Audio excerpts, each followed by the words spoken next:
Todos los derechos reales se componen con tres elementos. El primero es el sujeto, es decir, la persona titular del derecho real. El segundo elemento es el objeto, es decir, el elemento de contenido patrimonial sobre el cual el titular ejerce las facultades que el derecho real le confiere. Y el tercer elemento es la causa. Y por causa debe entenderse a el hecho jurídico o el acto jurídico que confiere al sujeto precisamente la titularidad del derecho real. Es decir, que lo coloca en ese emplazamiento jurídico, que lo convierte en titular. Si bien en la definición de derechos reales del artículo 1882 no se hace mención expresa a la causa, debe considerarse que sí se encuentra de manera implícita, puesto que se menciona solamente al sujeto, al objeto y a las facultades. Pero cuando se ha formado un vínculo jurídico o una relación jurídica, necesariamente se requiere de un hecho jurídico o de un acto jurídico cuyo efecto sea precisamente conformar ese vínculo.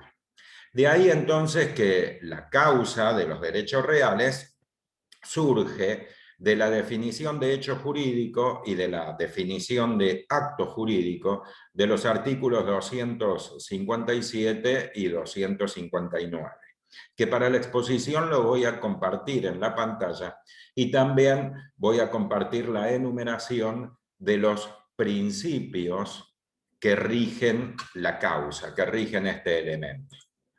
Comparto entonces la pantalla y véase que, como se adelantó, en la parte superior se ha transcrito la definición de hecho jurídico y de acto jurídico.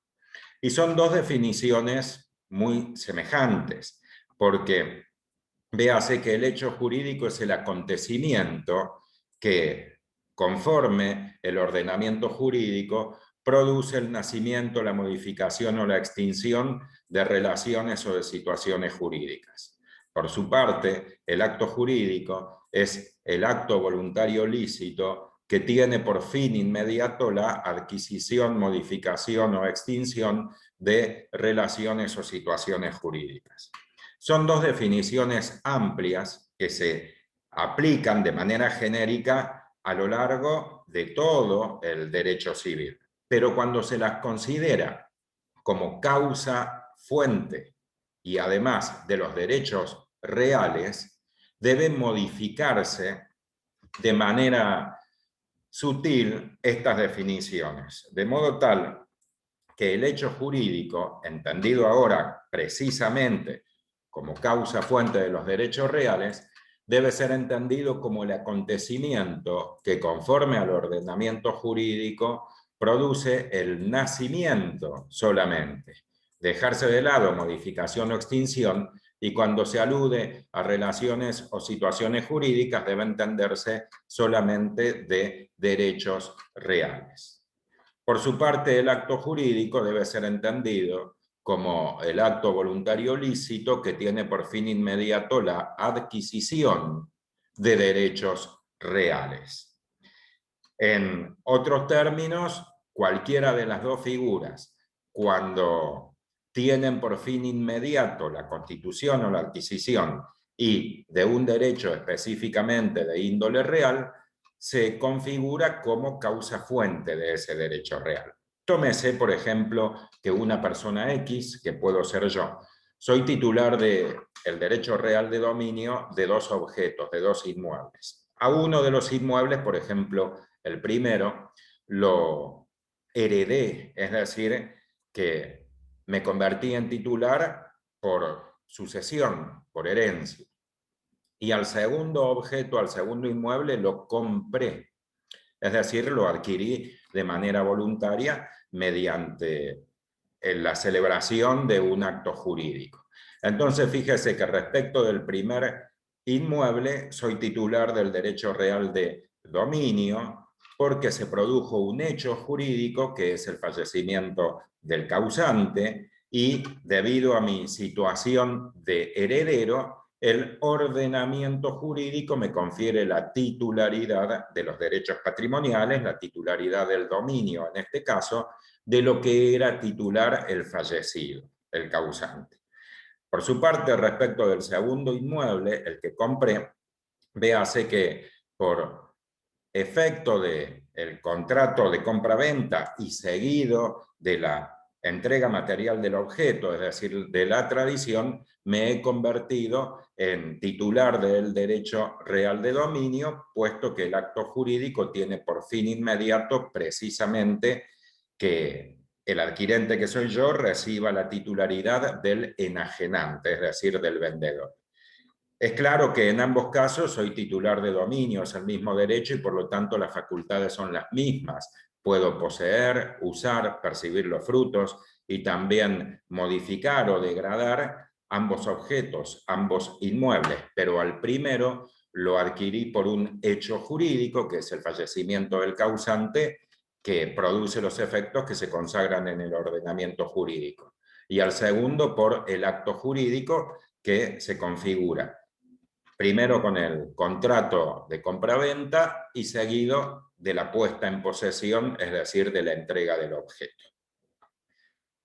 Ahora, la causa de los derechos reales, es decir, los dos tipos de causa fuente posible, el hecho jurídico y el acto jurídico, se rigen por 4 principios que están enumerados en la columna de la izquierda, que ahora se destaca. El primero alude al efecto constitutivo de la tradición, el segundo al efecto declarativo de la inscripción, el tercero se lo conoce con el nombre de nemo plus iuris y el cuarto de convalidación. Para analizar el primer principio, es decir, la tradición que produce efecto constitutivo, debe estarse a lo dispuesto en el artículo 1892, en cuyo encabezamiento se consagra la teoría del título suficiente más el modo suficiente, y que dispone lo que sigue. La adquisición derivada por actos entrevivos de un derecho real requiere la concurrencia de título y modo suficientes. Es decir, que se exige el cumplimiento de un pequeño proceso que consta de 2 pasos. En primer lugar, la obtención del título y luego la obtención del modo, aunque cronológicamente puede presentarse también de manera invertida. Y véase que a continuación se indica que se entiende por título el acto jurídico revestido de las formas establecidas por el texto legal. Y por su parte, se entiende por modo suficiente la tradición, es decir, la entrega material del objeto. ¿Significa esto que el momento en el cual una persona se convierte en titular del derecho real es cuando logra la concurrencia de ambos elementos? Es decir, en primer lugar, en la generalidad de los casos, aunque ya aclaré que también puede presentarse a la inversa en sentido cronológico, pero en primer lugar se obtiene primero el título suficiente, es decir, el contrato de compraventa, que debe estar revestido de la formalidad, es decir, que tratándose de un inmueble debe ser instrumentado en escritura pública, tal como lo exige el artículo 1017. Pero si soy yo el adquirente, es decir, en la oficina del escribano adquiero un inmueble de una persona X, en el momento en el cual obtengo solamente el título, todavía no soy titular del derecho real, soy solamente acreedor de la obligación que tiene el enajenante, por ejemplo el vendedor, de entregarme la posesión, es decir, de cumplir con la tradición o la entrega material. Con posterioridad, que puede ser el mismo día a la tarde, puede ser después de una semana, después de un mes o después de un año, debo reunirme nuevamente con el enajenante en el inmueble y en ese momento me permite el acceso. Ahí se verifica la tradición y en ese preciso instante se produce el cambio de titular dominial. Antes era el enajenante, a partir del momento de la tradición es el adquirente, que en el ejemplo soy yo.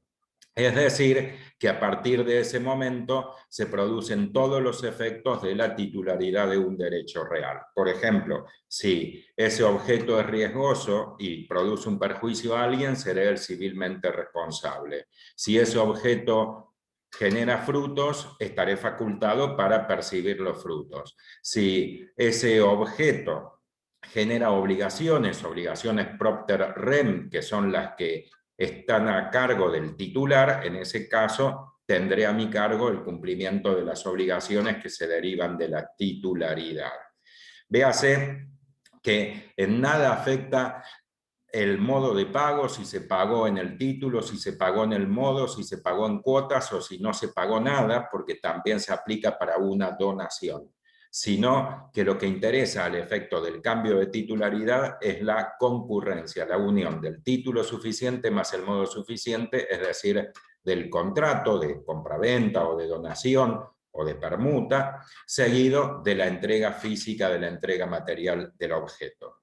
Y véase que de manera concordante en la regulación de la materia derechos personales, obligaciones, en el artículo 750 también se alude a la tradición y se establece que el acreedor no adquiere ningún derecho real sobre la cosa antes de la tradición, con lo cual se ratifica que una vez que, en el ejemplo, he obtenido el título, soy acreedor de la obligación del vendedor de ponerme en posesión del objeto, pero hasta no recibir la tradición no soy titular de ningún derecho real. Queda entonces consagrada la teoría del título suficiente y el modo suficiente, cuyo origen se remonta al derecho romano, y que establece precisamente que la mutación en la titularidad se produce cuando se cumple con esos dos extremos. De manera complementaria se consagra el segundo principio, que alude al efecto declarativo de la inscripción en un registro, que se aplica para los inmuebles, también para buques y aeronaves, porque para automotores y caballos de carrera el registro tiene otro efecto, no es declarativo sino constitutivo. Pero tratándose de inmuebles y también de buques y aeronaves, establece el artículo 1893 que la adquisición o transmisión de derechos reales constituidos de conformidad a las disposiciones de este código, es decir, constituidos de conformidad con el título y el modo suficiente como principio general, esas adquisiciones o transmisiones no son oponibles a terceros interesados y de buena fe mientras no tengan publicidad suficiente. Y se considera por publicidad la inscripción registral o la posesión según en caso. Entonces, para la comprensión de este principio debe tenerse en cuenta que los derechos reales cumplen una doble función. La función primordial, la función elemental, es a favor del titular, que es la posibilidad de usar, gozar o de servirse del objeto. Pero también producen un efecto secundario, un efecto accesorio, que es para la comunidad en general, que consiste en poder agredir el patrimonio de su deudor. Entonces, toda la comunidad en general tiene que conocer, para poder respetar y para poder hacer valer sus derechos de manera recíproca, tanto el titular hacia toda la sociedad como los integrantes de la sociedad hacia el titular, tienen que conocer la titularidad de los derechos reales. De ahí entonces que sobre la persona, que resulta ser el sujeto, es decir, el titular, recae la carga de registrarlo para darlo a conocer. Significa esto, en definitiva, que el derecho real se adquiere de manera extra registral, es decir, con título y modo suficiente, pero luego, para darlo a conocer a toda la sociedad, se requiere la inscripción. De ahí precisamente que se considera que el registro público de la propiedad inmueble tiene efecto declarativo, porque solo puede declararse lo que ya ha sido constituido. Entonces, a partir de la inscripción, puede invocarse el derecho tanto por el titular hacia la sociedad como por la sociedad hacia el titular. Por ejemplo, el titular puede pedir un crédito hipotecario y garantizar con ese inmueble precisamente mediante la constitución del derecho de hipoteca, porque en el registro ya se informa que el titular es el sujeto que lo adquirió y que ahora lo está utilizando para garantizar sus obligaciones. Por su parte, cualquier persona de la sociedad que sea acreedor del titular puede agredir ese inmueble puesto que tiene conocimiento quién es el sujeto, es decir, que ese objeto se encuentra en el patrimonio de su deudor. El tercer principio se lo conoce en el artículo 399 con el nombre de nemo plus iuris. Y es una regla de una lógica tajante, irrefutable, puesto que dispone que nadie puede transmitir a otro un derecho mejor o un derecho más extenso que el que tiene, sin perjuicio de excepciones dispuestas en los textos legales. Afirmo que en principio es de una lógica tajante, una lógica irrefutable, porque es evidente que no se puede transmitir un derecho más extenso que el que se tiene. Por poner un ejemplo, aunque no se vincula con la materia, pero que tiene la ventaja de ser claro, si yo soy titular de un crédito por la suma de 10.000 pesos, puedo transmitir el crédito hasta la suma de 10.000 pesos, no puedo transmitirlo por un monto mayor. Si bien esto de manera nominal resulta extremadamente obvio, debe trasladarse también a la aplicación en la materia, en los derechos reales. Y para ello debe tenerse en cuenta que el orden consagrado en el artículo 1887, que enumera todos los derechos reales, es el orden decreciente. Es decir, que se comienza por el derecho de mayor contenido, que es el dominio, y a medida que se avanza, se van consagrando los derechos de menor contenido. Es decir, que puede graficarse como una pirámide invertida. Por lo tanto, los derechos reales se constituyen, conforme al principio nemo plus iuris, de arriba hacia abajo. Es decir, el titular del derecho de dominio puede transmitir su derecho de dominio porque transmite todo lo que tiene, pero también puede constituir derechos reales de menor contenido, como puede transmitir usufructo, como puede constituir servidumbre, como puede constituir hipoteca. Pero lo que no puede hacerse, porque resulta contrario al principio nemo plus iuris, es constituir derechos desde abajo hacia arriba. Supóngase el caso del usufructuario, que está en 8º lugar, puede transmitir los derechos que se encuentran hacia abajo. Además de transmitir su derecho de usufructo, puede constituir derecho de uso, derecho de habitación, derecho de servidumbre, derecho de anticresis, pero no puede transmitir la propiedad horizontal, ni puede transmitir el dominio, ni el condominio, porque son derechos que están por encima. De ahí entonces que como principio general, para transmitir o constituir un derecho real, se requiere que el sujeto legitimado sea titular de un derecho de igual jerarquía que el que transmite o de mayor jerarquía que el que constituye. Repito el ejemplo, el titular de dominio puede transmitir el dominio o puede afectar a propiedad horizontal o puede constituir derecho de usufructo. Y si bien este principio es de una lógica tajante, ya se advierte que se consagran excepciones en los textos legales que en esta oportunidad que se analizan los principios generales no deben analizarse porque excede el objetivo de esta exposición, pero sí hay que tenerlo en cuenta que se han consagrado excepciones. Y el último principio se lo conoce con el nombre de convalidación y cumple la función de paliativo del principio nemo plus iuris, porque precisamente establece que se pueden convalidar, es decir, que se pueden tornar válidos, los derechos que en principio no son válidos porque han sido transmitidos o constituidos en violación al nemo plus iuris. Véase lo que dispone el artículo 1885. Establece que en la hipótesis en la cual el sujeto constituye o transmite un derecho real que no tiene, lo cual está claro que no es válido, pero lo adquiere con posterioridad, esa constitución o transmisión queda convalidada, es decir, se torna válida. Y quizás la forma más clara de exponerlo sea mediante un ejemplo. Supóngase que una persona X, que puedo ser yo, vendo un inmueble que no es mío, que es de mi padre. En principio no lo puedo hacer, como voy a vender un inmueble que no es mío. Pero si lo hago, y por lo tanto estoy transmitiendo un derecho que no tengo, y por lo tanto esa transacción jurídica es nula.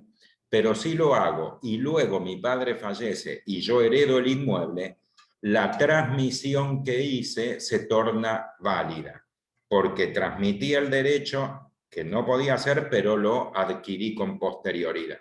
Y por supuesto que también puede hacerse por actos entre vivos. Si yo vendo un objeto del cual no soy titular, en principio estoy otorgando un acto jurídico que no tiene valor, pero si luego adquiero ese objeto, la venta originaria se torna válida. Y también puede aplicarse este principio con otros ejemplos, por ejemplo, la constitución de usufructo. Yo también puedo constituir usufructo, póngase por caso, sobre un inmueble y adquirir el inmueble con posterioridad y ese usufructo se torna válido. Y este principio se aplica con muchísima frecuencia en las compraventas de inmuebles con la constitución del derecho de hipoteca, es decir, una compra con un crédito hipotecario.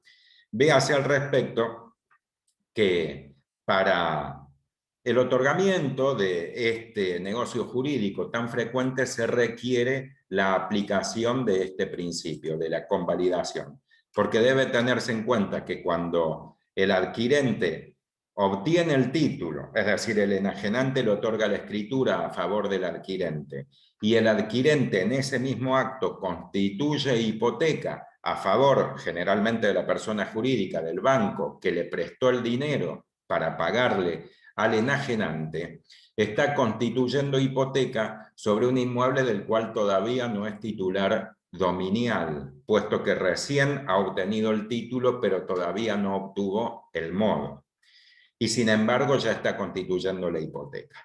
Luego, por ejemplo, el mismo día a la tarde o la semana siguiente o el mes siguiente, será puesto en posesión, es decir, recibirá el modo suficiente, en ese momento adquiere el derecho de dominio y en ese momento se convalida la constitución del derecho real de hipoteca a favor del acreedor hipotecario, es decir, en la enorme mayoría de los casos de la persona jurídica que es el banco que prestó el dinero al adquirente y ahora constituyente del derecho real de hipoteca. Con esto doy por terminada la exposición. Dejo de compartir la pantalla y una vez más doy las gracias por permitirme estar con ustedes. Hasta la próxima.